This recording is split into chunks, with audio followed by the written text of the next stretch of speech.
Hai Sobat Milenial, kembali lagi di program Ambassador Talk bersama saya Sonya Michaela, jurnalis IDN Times. Saat ini saya sudah berada di Kedutaan Besar Republik Islam Iran yang ada di Jakarta untuk mencari tahu lagi, mengulik lagi seperti apa sih relasi antara Iran dan Indonesia, dan tentu saja posisi dan pandangan Iran di konflik Timur Tengah yang saat ini sedang memanas. Sudah bersama saya Duta Besar Republik Islam Iran untuk Indonesia, Duta Besar Muhammad Borujerdi. Selamat pagi Pak Dubes, good morning. Thank you for having us. Terima kasih sudah menerima kedatangan kami di sini. Langsung saja ke pertanyaan pertama. Di relasi antara Iran dan Indonesia, mengikuti dari kunjungan Presiden Ebrahim Raisi tahun lalu, kooperasi apa, kerjasama apa yang saat ini sedang dikerjakan oleh dua negara, dan menurut Pak Dubes sendiri, bidang apa yang harus diperkuat lagi di tahun-tahun ke depan? خیلی متشکرم و تشکر میکنم از اینکه به سفارت ما اومدید. روابط ایران و اندونزی روابط بسیار خوبیه. ما در حوزه‌های مختلف سیاسی، فرهنگی، اقتصادی روابط خیلی خوبی با دولت اندونزی داریم و مخصوصا در امور بین المللی و سیاسی و در سازمان‌های بین المللی نظرات مشابه داریم و دولت ایران و دولت اندونزی از مواضع یکدیگر حمایت میکنند در سازمان‌های بین المللی.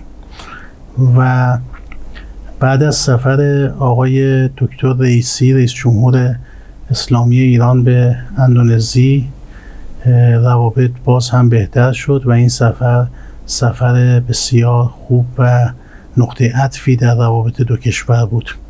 در سفر جناب آقای رئیسی 11 سند بسیار مهم در حوزه‌های مختلف اقتصادی، سیاسی، فرهنگی، کنسولی، قضایی در بین دو کشور امضا شد و دو رئیس جمهور توافق کردند که روابط دو کشور رو به بالاترین سطح ممکن ارتقا بدن و از پتانسیل های موجود در روابط دو کشور استفاده بکنن.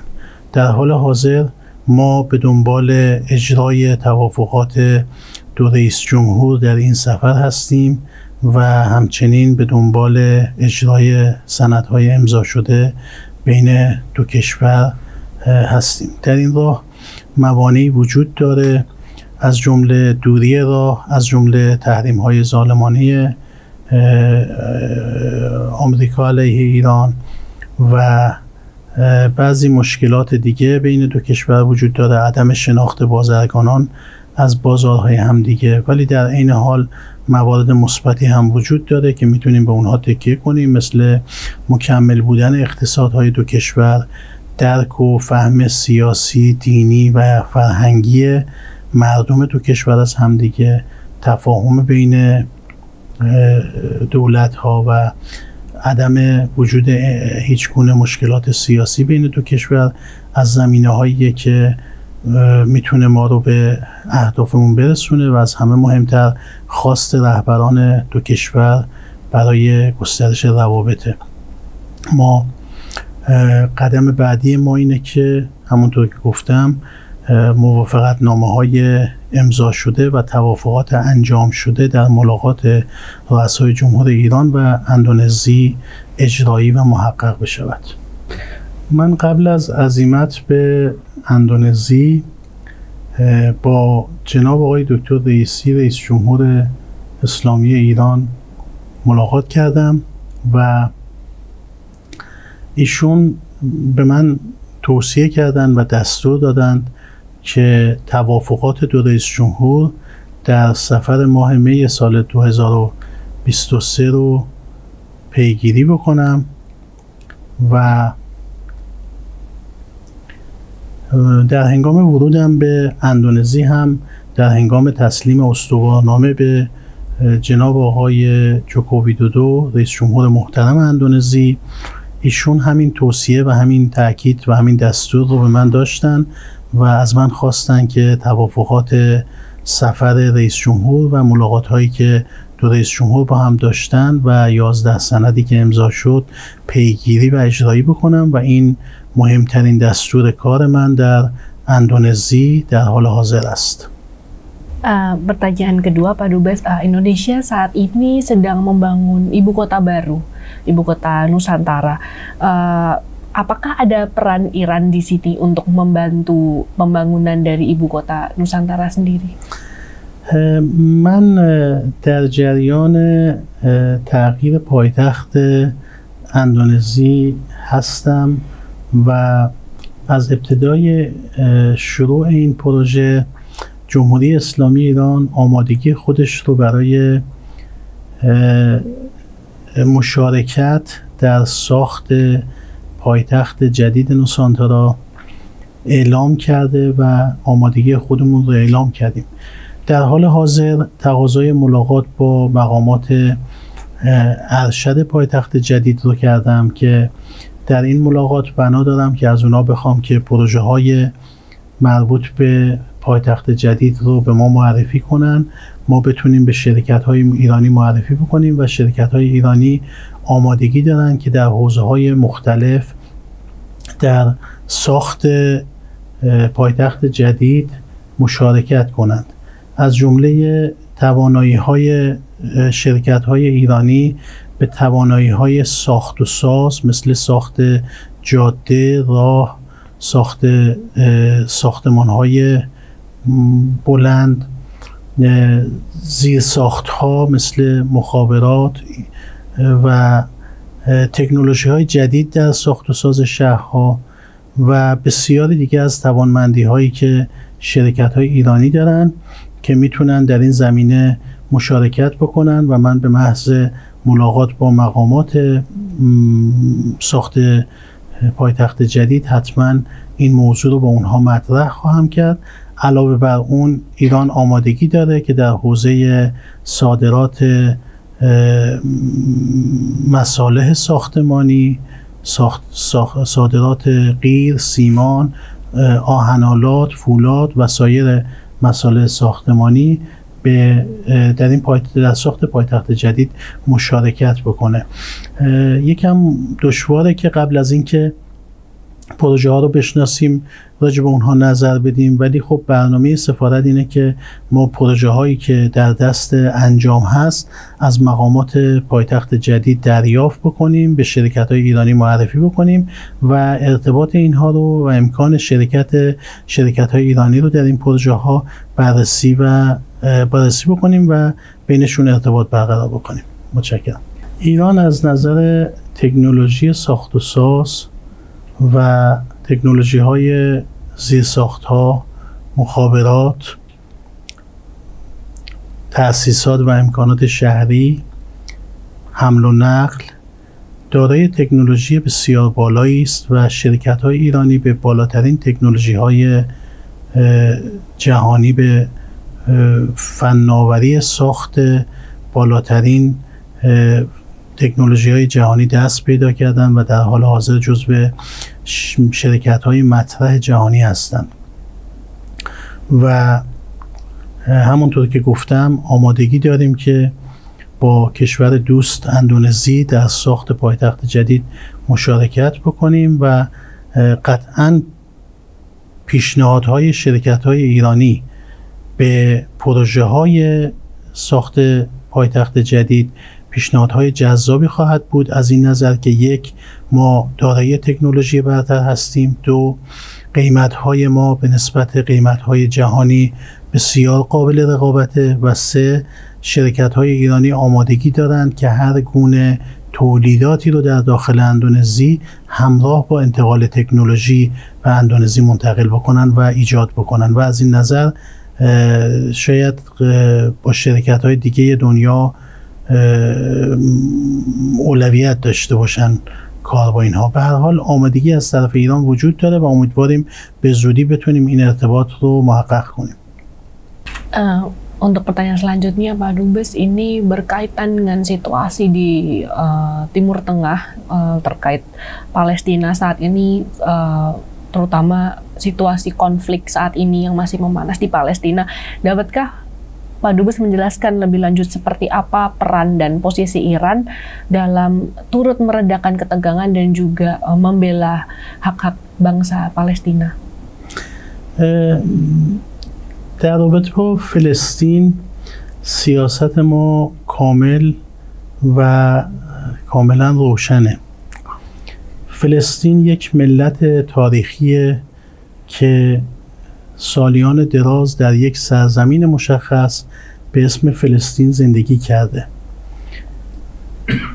جنگ فلسطین با اشغالگران از دیروز یا 7 اکتبر شروع نشده.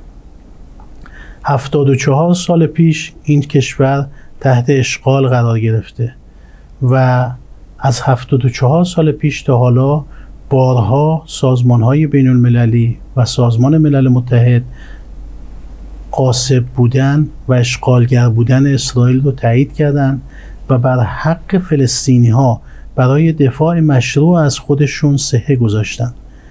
ما اگر بخوایم آغاز جنگ فلسطین رو 7 اکتبر ببینیم، بله، رژیم صهیونیستی راست میگه و 7 اکتبر فلسطینی‌ها و حماس جنگی رو، حملاتی رو شروع کردن. ولی همه میدونن که آغاز جنگ فلسطین با رژیم اشغالگر 7 اکتبر 2023 نیست، بلکه 74 سال پیشه که رژیم اشغالگر شروع کرد به اشغال کردن منطقه مربوط به فلسطینیان و تخریب خانه‌هاشون و کشتار مردمشون. در حال حاضر اون چیزی که در فلسطین داره اتفاق میفته اینه که یک عده اشغالگر به این سرزمین حمله کردن، مردم رو کشتن، زنان و مردان بیگناه و کودکان بیگناه رو به قتل میرسونن و به دنبال یک نسل کشی و یک کشتار بیرحمانه در اون منطقه هستن. ما قویاً این حرکت رو محکوم کردیم، قویاً از مردم فلسطین حمایت میکنیم، قویاً از سازمان‌ها، گروه‌هایی که مقاومت میکنن در مقابل اشغالگری حمایت میکنیم. ایران و اندونزی بر اساس قانون اساسی خودشون موظفند که با اشغالگری مخالفت بکنن و همین کار رو میکنیم. ما هم بر اساس قانون خودمون موظف به مخالفت با اشغالگری هستیم. به عنوان کوتاه مدت معتقدیم که الان تنها راه توقف کشتار در سرزمین‌های اشغالیه. عدم دخالت کشورهای خارجی در این وضعیت. همینطور که شما میبینید قدرت‌های بزرگ از ایران و کشورهای همسو میخوان که در جنگ فلسطینیان دخالت نکنن و پشتیبانی نکنن، در حالی که خودشون دارن رسما از اسرائیل حمایت و پشتیبانی میکنن. چطور کشورهای آزاده و مردم آزاده میتونن تحمل بکنن که کشورهای قدرتمند دنیا از رژیم اشغالگر قدس در اشغالگری و کشتن مردم بی‌دفاع حمایت کنند، اما هیچ کشوری از فلسطینیان مظلوم که ملت کوچک و تحت ظلمی هستند حمایت نکنه. البته حمایت‌های ما مثل اندونزی، مثل کشورهای دیگه اسلامی، حمایت‌های سیاسی، حمایت‌های اعتقادی، حمایت‌های رسانه‌ای و ما در جنگ فلسطین به صورت مستقیم هیچ دخالتی نداشتیم و تصمیم رو به عهده مردم فلسطین گذاشتیم. همونطور که گفتم قدم اول توقف حملات و آتش بسه، قدم دوم توقف اشغالگریه و راه حل ایران برای صلح در فلسطین دموکراسیه. یعنی ما باید اجازه بدیم مردم فلسطین جدای از نژاد، قومیت و مذهبشون، همه مردم مسلمان، مسیحی و یهودی و غیره در یک انتخابات آزاد برای کشورشون تصمیم بگیرن و هر تصمیمی که مردم فلسطین بگیرن مورد احترام ما هست. Thank you. Di konflik sekarang antara Palestina dan Israel, ini sudah terjadi cukup lama pendudukan Israel ke Palestina. Menurut Pak Dubes sendiri, apakah two-state solution atau solusi dua negara ini masih relevan untuk perdamaian Israel dan Palestina? من پاسخ شما رو با یک سوال میدم. اگر کسی به خانه شما یا به کشور شما حمله بکنه و بخشی از خانه شما یا کشور شما رو اشغال بکنه و بعد شروع کنه به کشتار، غارت و تخریب، اولین اولویت شما چه خواهد بود؟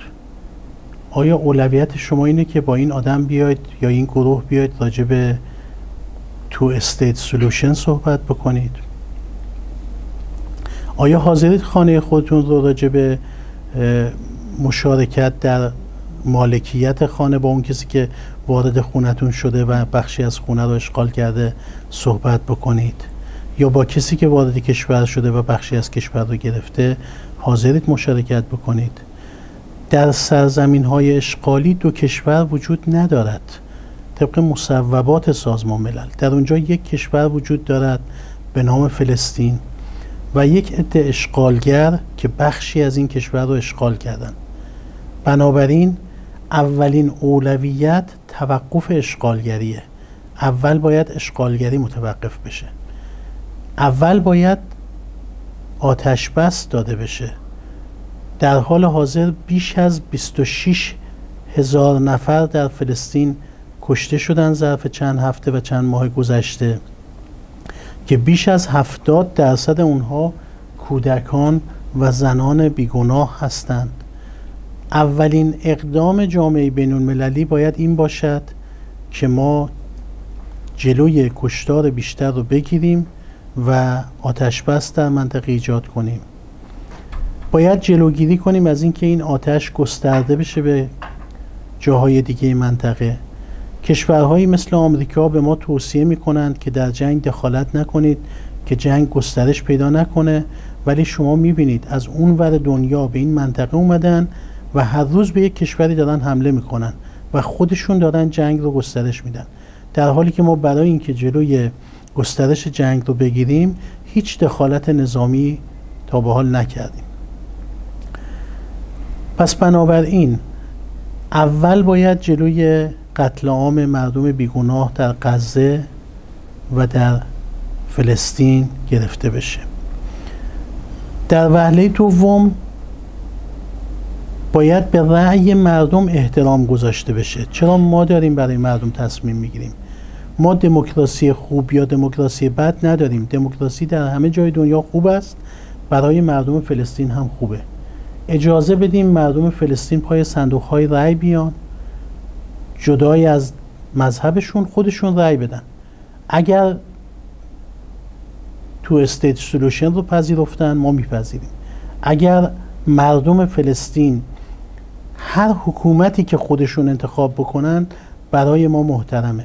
در حال حاضر ما دو کشور نمیبینیم، به همین دلیل تو استیت سولوشن رو راه حل خوبی برای احقاق حق و عدالت در خصوص مردم فلسطین نمیدونیم. موضع ما همیشه اینه که اجازه بدید مردم انتخاب کنن، مردم فلسطین بدون دخالت خارجی انتخاب کنن چه میخوان و همه آدم ها، اعم از مسلمان، یهودی، مسیحی و همه فرقه ها، گروه ها، نژاد ها، همه گروه های سیاسی بتونن در یک انتخابات آزاد انتخاب کنن که چه چیزی رو برای فلسطین میخوان. هر چی مردم فلسطین انتخاب کردن ما به خواست مردم فلسطین احترام میذاریم. در حال حاضر بازی دیگه‌ای که غرب شروع کرده اینه که غربی ها پیشنهاد تو استیت سولوشن میدن و اسرائیلی ها قبول نمی کنند. این از دیدگاه ما یک بازیه، یک بازی سیاسیه، برای اینکه در نهایت بگن ما اسرائیل رو راضی کردیم که تو استیت سولوشن رو بپذیره. استیتی وجود ندارد، یک عده اشغالگرن. ما نمیتونیم با اشغالگرها اجازه بدیم که مشروعیت پیدا کنن تا وقتی که اشغال متوقف بشه. وقتی اشغال متوقف شد مردم فلسطین راجع به سرزمین خودشون تصمیم بگیرن و تصمیم اونا برای ما و جامعه بین المللی محترم خواهد بود. متشکرم. Pak Dubes, Kami selalu mendengar dari pemberitaan media barat, dari pemerintah negara-negara barat bahwa Iran ini menyokong dan mendukung beberapa kelompok yang mereka masukkan ke dalam list teroris seperti Hizbullah, lalu Hamas juga, lalu Houthi juga. Dapatkah Pak Dubes menjelaskan bagaimana sebenarnya hubungan antara Iran dengan beberapa grup yang disebut oleh Barat ini? کشورهای غربی و مخصوصا آمریکا از دستاوردهای بسیار والای بشری مثل دموکراسی، مثل حقوق بشر، مثل صلح، امنیت و مبارزه با تروریسم سوء استفاده سیاسی میکنن. اینها هر کس رو که میخوان از میان بردارن و با هر کس دشمنی دارن بهش میگن تروریست. ما باید تعریف مشخصی از تروریست داشته باشیم، بعد بیایم برچسب به سازمان ها و افراد بزنیم. اینها ژنرال رسمی سپاه ارتش ایران رو که با پاسپورت دیپلماتیک و به دعوت دولت قانونی عراق به عراق برای بازدید دیپلماتیک رفته بود، در اونجا کشتن و گفتن ما با تروریسم مبارزه میکنیم. خب این سوء استفاده از کلمه تروریسته. این یعنی شما هم میتونید هر کسی رو در هر جای دنیا بخواید بکشید و بگید ما تروریست رو کشتیم.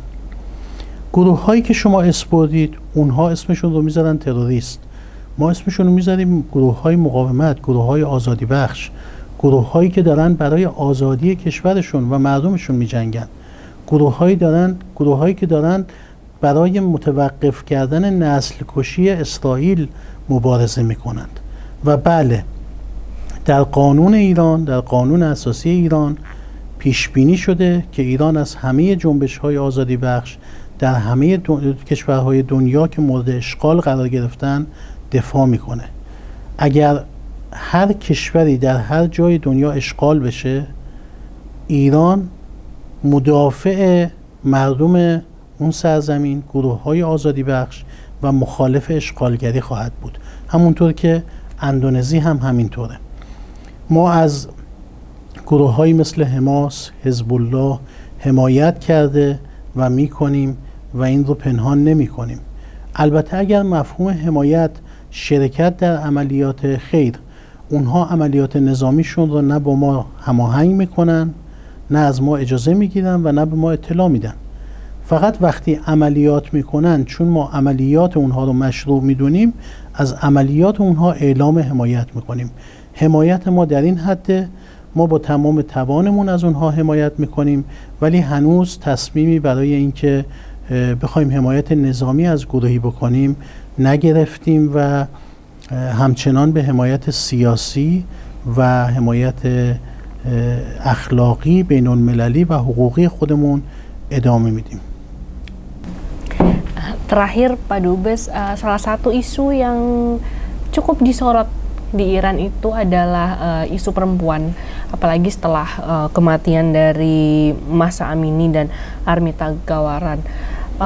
Bisakah Pak Dubes menjelaskan seperti apa situasi tentang hak-hak perempuan dan kebebasan perempuan yang ada di Iran saat ini?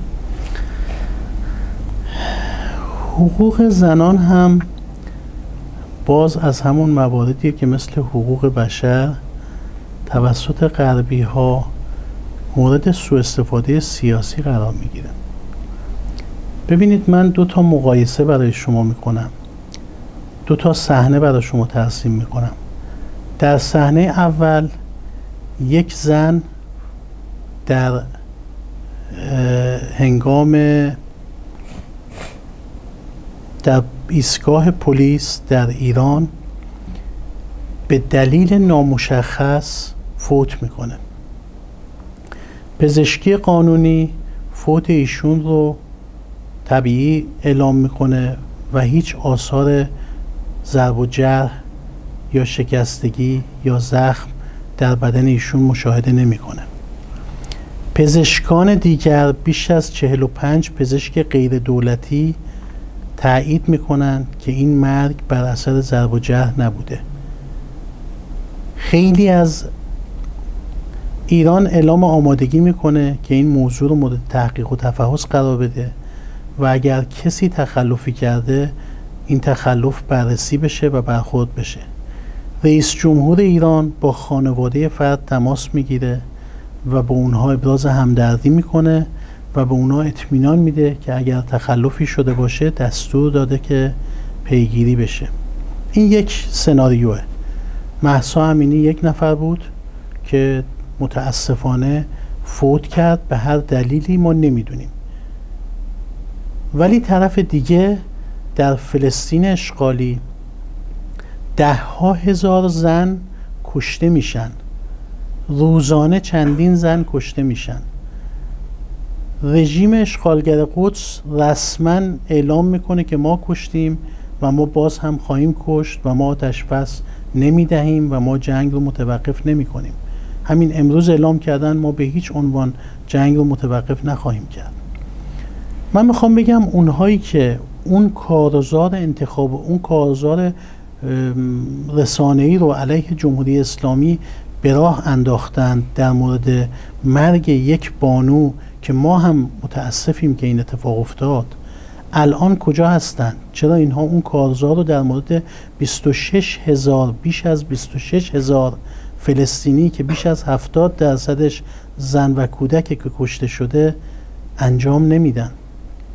ببینید در ایران حقوق زنها رو باید برید ببینید. من همینجا از رسانه ها دعوت میکنم هر خبرنگاری که بخواد بره ایران و با زنهای ایران مصاحبه کنه، وضعیت اونها رو ببینه، ما با آغوش باز استقبال میکنیم و تسهیل میکنیم که بره. در ایران بیش از 56 نفر دانشجویان ما زن هستند. 56%. بیش از 25% از مدیران دولتی و غیر دولتی زن هستند. حدود 1200 نفر قاضی زن داریم. چندین نماینده مجلس زن داریم. در نیروهای مسلح چندین هزار زن وجود داره. 4 سفیر زن داریم. حتی در این سفارت من معاون من خانم، رئیس بخش دیپلماسی عمومی من خانمه و رئیس بخش سیاسی سفارت من خانمه. چندین بانوی دیپلمات داریم و اینها دارن با آزادانه به کارشون میپردازن. هیچ منعی، هیچ محدودیتی، هیچ تفاوتی با زنان دیگر نقاط دنیا ندارن. تنها موضوعی که در ایران قانونه بحث حجابه که قانونیه که در قوانین پیش بینی شده به خاطر دموکراسی. 99.2% از مردم ایران به قوانین اسلامی رأی دادن. باز میگم ما دموکراسی خوب و بد نداریم. اگر دموکراسی خوبه در ایران هم خوبه. وقتی 99.2% از مردم ایران به چیزی رأی میدن که قانون باشد، خواست اونهاست. کشورهای غربی چه خوششون بیاد چه بدشون بیاد و ما باید به خواست مردم احترام بگذاریم. خب این وضعیت زنانه و باز هم تاکید میکنم ما آمادگی داریم جدای از پروپاگاندای غربی، رسانه‌های غربی، هر رسانه‌ای که بخواد به صورت مستقل حقایق رو ببینه اینها رو آمادگی داریم که به ایران بفرستیم و برن و از نزدیک وضعیت زنان رو ببینن و خودشون گواهی بدن که وضعیت زنان چطوره. در دانشگاه‌ها، در دولت، در شرکت‌ها. جالبه که بدونید که ما 4,000 بیش از 4,000 زن کارآفرین در ایران داریم و در حوزه‌های تکنولوژی، فناوری‌های نوین که ایران در رتبه‌های بالای جهانیه، بعضی تو رتبه‌های 1 تا 4 جهانیه، اکثرا زنان فعال هستند. شما اگر میخواید حقیقت زنان رو بدونید با زنان ایران صحبت کنید، نه با رسانه‌های غربی.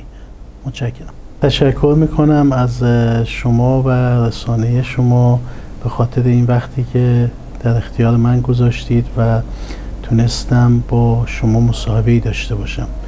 در همین جا اعلام میکنم که کشور ایران و کشور اندونزی بسیار دوستن. مردم ایران و مردم اندونزی بسیار همدیگر رو دوست دارن و به هم احترام میذارن و خوشحالم که به عنوان سفیر جمهوری اسلامی ایران در کشور دوست و برادر اندونزی خدمت میکنم و همینجا از مواضع بسیار خوب دولت و ملت اندونزی در موضوعات مختلف جهانی، در پشتیبانی‌هایی که از مواضع ایران میشه و در پشتیبانی که از ملت مظلوم فلسطین میکنن تشکر میکنم و برای ملت و دولت اندونزی و انتخابات آینده آرزوی سعادت، بهروزی، سلامتی و بهترین ها رو دارم.